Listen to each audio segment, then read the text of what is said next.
Selamat datang di channel Trading for Better Life. Hari ini ISG ditutup turun 0,30% ke angka 5.128. Di video ini saya kembali akan menganalisa saham-saham yang telah teman-teman request pada postingan Instagram Trading for Better Life. Semoga analisa yang diberikan ini bisa bermanfaat dan membantu teman-teman dalam mengambil keputusan. Untuk teman-teman yang sahamnya belum sempat dianalisa hari ini, masih bisa merequest kembali pada postingan Instagram Trading for Better Life yang dipost setiap hari Selasa dan Jumat. Dan bagi teman-teman yang belum subscribe channel ini, silakan tekan tombol subscribe agar tidak ketinggalan informasi dan analisa saham terbaru yang akan diupload setiap harinya. Support terus channel ini dengan cara like dan share video ini agar channel ini makin berkembang dan bisa membantu lebih banyak orang. Saham pertama akan saya analisa hari ini adalah saham BBNI. Saham BBNI pada perdagangan hari ini ditutup turun 2% lebih ke harga 4.740. Bisa kita lihat di grafik, sebelumnya saham BBNI masih bergerak sideways dan berada di antara resisten di EMA 150 dan support di EMA 50. Dan hari ini penurunan 2% ini membuat BBNI telah turun di bawah garis EMA 50. Tapi seperti penjelasan saya sebelumnya, selama candle masih berada dalam garis EMA 50 atau 150 atau di garis support atau resisten manapun, belum bisa kita konfirmasi bahwa support tersebut telah terlewati. Tapi secara tren, jika kita lihat apabila kita bandingkan dengan saham-saham perbankan lainnya, saham-saham perbankan lainnya saat ini sudah mulai bergerak naik. Sedangkan BBNI malah sebaliknya, malah mulai bergerak turun. Saya kasih contoh beberapa saham, bisa kita lihat. Saham Mandiri saat ini telah berada di atas garis EMA 150. Dan untuk BBRI juga hari ini telah berhasil naik di atas garis EMA 50. Jadi apabila kita lihat secara tren, saham-saham ini sudah mulai bergerak naik. Sedangkan BBNI malah bergerak turun. Dan garis MACD bisa kita lihat saat ini juga mulai mengarah ke bawah. Sekarang kita akan coba lihat dulu apa yang dilakukan bandara dan asing pada penurunan hari ini. Dari data broker summary bisa kita lihat hari ini bandar juga masih melakukan distribusi. Dan dari data pergerakan asing juga terlihat asing masih terus melakukan distribusi pada saham ini. Dari data pergerakan asing juga bisa kita lihat dalam 2 bulan terakhir ini juga asing masih terus melakukan distribusi pada saham BBNI.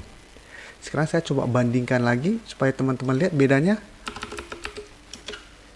Saham BBRI jika kita lihat 1 minggu terakhir ini asing malah masuk terus melakukan akumulasi. Sedangkan BBNI selama 2 bulan asing masih terus melakukan distribusi. Ini yang membuat pergerakan saham BBRI dan BBNI berbeda. Satu mengarah ke atas dan satu lagi malah terus melanjutkan penurunan. Jadi dari data yang kita dapat, hati-hati apabila minggu depan BBNI gagal bertahan di atas daerah support di EMA 50 ini, maka BBNI untuk jangka pendek akan mulai bergerak downtrend dan berpeluang untuk turun menuju support berikutnya di harga 4.500. Jadi untuk teman-teman yang ingin membeli saham BBNI, saat ini sebaiknya wait and see dulu atau pindah ke saham perbankan lainnya. Karena saham-saham perbankan lainnya saat ini pergerakannya lebih bagus daripada saham BBNI. Untuk saham BBNI ini, sebaiknya kita tunggu laporan keuangan pada kuartal ketiga. Apabila laporan keuangan kuartal ketiga bagus, pergerakannya akan sama seperti saham BBTN. Jadi pada saat laporan keuangan keluar, apabila hasilnya bagus, bisa saja BBNI langsung bergerak naik kembali. Tapi saat ini sebaiknya hanya wait and see dulu.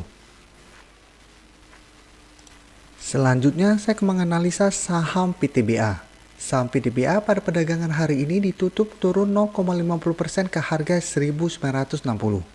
Bisa kita lihat di grafik, secara tren saat ini PTBA masih bergerak sideways dan terlihat masih kesulitan untuk naik menembus resisten di EMA 50. Jadi setiap kali berusaha naik menembus resisten EMA 50 ini masih gagal break dan mulai turun kembali. Di atas garis EMA 50 masih ada satu resisten di EMA 150. Jadi PTBA saat ini memang kesulitan untuk naik menembus kedua resisten ini. Dan untuk jangka menengah sebenarnya saat ini PTBA juga masih bergerak downtrend. Jadi untuk jangka pendek bergerak sideways, untuk jangka menengah sebenarnya masih bergerak downtrend. Untuk supportnya bisa kita lihat saat ini berada di harga 1950. Jadi saat ini PTBA juga sudah berada dekat dengan daerah support di harga 1950 ini. Garis MACD bisa kita lihat saat ini juga telah berpotongan dan mengarah ke bawah. Sekarang kita akan coba lihat dulu apa yang dilakukan bandar dan asing pada penurunan hari ini. Dari data broker summary bisa kita lihat bandar juga melakukan distribusi pada penurunan ini. Sedangkan dari data pergerakan asing juga terlihat asing masih terus melakukan distribusi pada saham PTBA. Dari data pergerakan asing ini juga bisa kita lihat selama 1 minggu terakhir ini asing masih terus melakukan distribusi pada saham ini. Dan apabila kita lihat di bulan Oktober ini saja asing lebih banyak melakukan distribusi daripada akumulasi.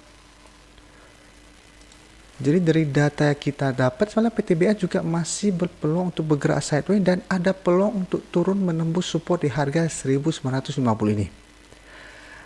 Jadi apabila minggu depan support ini terlewati maka PTBA akan mulai downtrend untuk jangka pendek juga dan berpeluang untuk turun menuju support berikutnya di harga 1850. Dan untuk saat ini saya tidak menyarankan untuk entry membeli saham PTBA. Karena saat ini juga untuk sektor batubara belum ada sentimen positif yang bisa mengangkat saham-saham batubara dan secara tren PTBA saat ini juga masih kurang bagus. Jadi apabila teman-teman membeli di sekitar daerah support di harga 1950 dan berhasil rebound, garis EMA 50 juga dekat dengan support di harga 1950. Jadi untuk garis EMA 50 saat ini berada di sekitar harga 2020. Jadi lumayan dekat. Jadi untuk swing trade juga menurut saya kurang bagus. Tapi teman-teman apabila mau spekulatif buy, jika minggu depan terkonfirmasi support ini terlewati dan turun mendekati daerah support harga 1850, apabila terdapat rebound teman-teman bisa entry. Karena apabila teman-teman membeli di sekitar daerah support ini, jarak dengan garis EMA 50 lumayan jauh. Jadi apabila trading jangka pendek, profitnya masih lumayan. Berikutnya saya akan menganalisa saham Adro. Saham Adro hari ini juga ditutup turun 1% lebih ke harga 1125. Bisa kita lihat di grafik, dalam 1 minggu terakhir ini Adro terus melanjutkan penurunan. Dan minggu lalu terlihat masih gagal naik menembus resisten di harga 1250. Jadi Adro pada tanggal 16 kemarin sempat naik 5% lebih, tapi keesokan harinya pada saat mendekati harga 1250, Adro gagal naik dan saat ini mulai turun kembali dan telah turun menyentuh garis EMA 150 yang merupakan support kuat saat ini.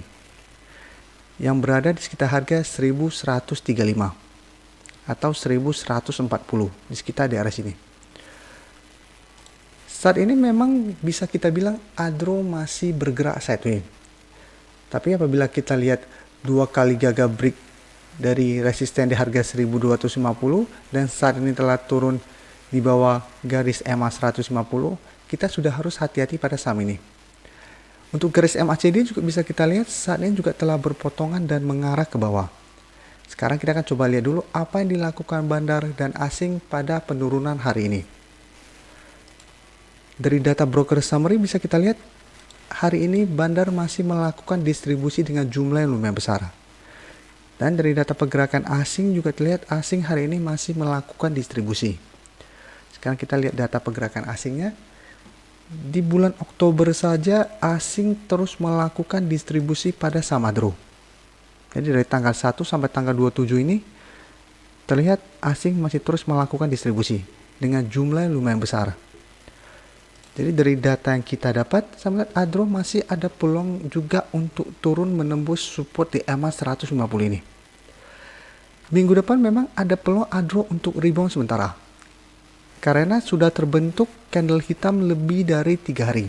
Jadi setelah penurunan lebih dari 4 hari berturut-turut, biasanya pasti ada rebound sementara. Rebound sementara ini memang bisa kita manfaatkan untuk trading jangka pendek.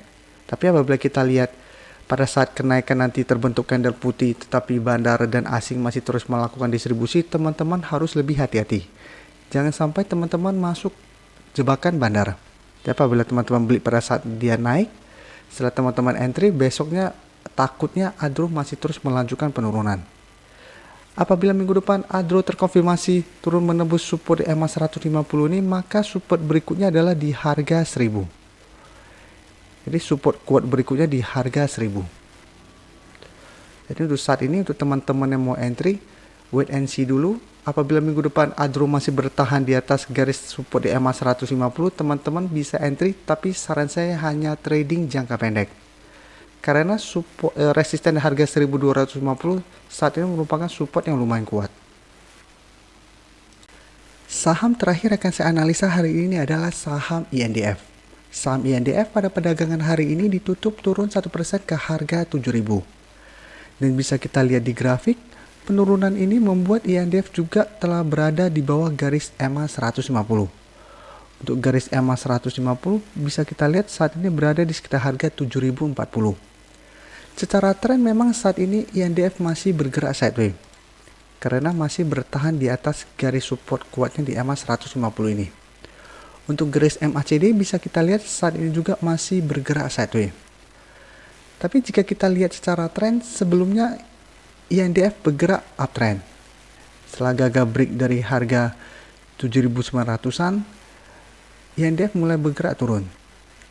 Dan setelah turun menyentuh daerah support di EMA 150, INDF selalu gagal naik melewati garis EMA 50.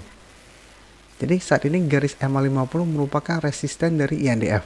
Dan setiap kali menyentuh garis EMA 50, turun kembali menuju daerah support dan hanya bergerak dalam range harga yang sempit ini. Karena garis EMA 50 dan 150 sangat berdekatan. Tapi jika kita lihat secara dekat, garis EMA 50 saat ini juga sudah mulai mengarah ke bawah. Apabila mengarah ke bawah dan berpotongan dengan garis EMA 150, maka INDF untuk jangka menengah akan mulai bergerak downtrend. Sekarang kita akan coba lihat dulu apa yang dilakukan bandar dan asing pada penurunan hari ini. Dari data broker summary bisa kita lihat, hari ini bandar tidak terlihat melakukan akumulasi maupun distribusi. Sedangkan dari data pergerakan asing terlihat asing masih melakukan distribusi pada saham ini. Dan selama seminggu ini, 3 hari terakhir ini, asing mulai keluar dari saham INDF. Jadi dari data yang kita dapat, untuk saat ini sebaiknya wait and see untuk saham INDF apabila teman-teman mau entry. Karena lebih berpeluang untuk turun menembus support kuatnya di garis EMA 150 ini. Jadi walaupun minggu depan ada peluang untuk naik, selama masih berada di bawah garis EMA 50 sebaiknya jangan entry dulu. Jadi untuk paling amannya adalah apabila minggu depan naik, tunggu break dari garis EMA 50 baru teman-teman entry, atau apabila terkonfirmasi support kuat di EMA 150 ini terlewati, teman-teman tunggu di support berikutnya di sekitar harga 6.700. Jadi apabila support ini terlewati, maka target penurunan berikutnya ada di harga 6.700. Saat INDF berhasil rebound dari support di harga 6.700, teman-teman bisa entry. Dan sekarang kita tinggal tunggu laporan keuangan kuartal ketiga dari saham INDF. Apabila kuartal ketiga laporan keuangan bagus, ada peluang INDF untuk rebound kembali di atas garis EMA 50. Dan apabila kita bandingkan dengan saudaranya yaitu ICBP, saat ini ICBP sudah mulai bergerak downtrend karena telah tembus daerah support di EMA 150. Jadi kita khawatirkan apabila INDF juga minggu depan turun di bawah daerah support kuat ini, maka pergerakannya juga pasti akan mengarah ke bawah. Jadi karena itu saya sarankan untuk teman-teman yang ingin membeli saham ini, wait and see dulu. Apabila menembus daerah support ini, sebaiknya jangan entry dulu. Terima kasih telah menonton video ini. Like dan share video ini bila bermanfaat bagi teman-teman.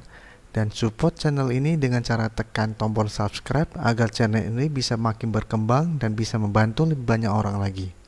Terima kasih.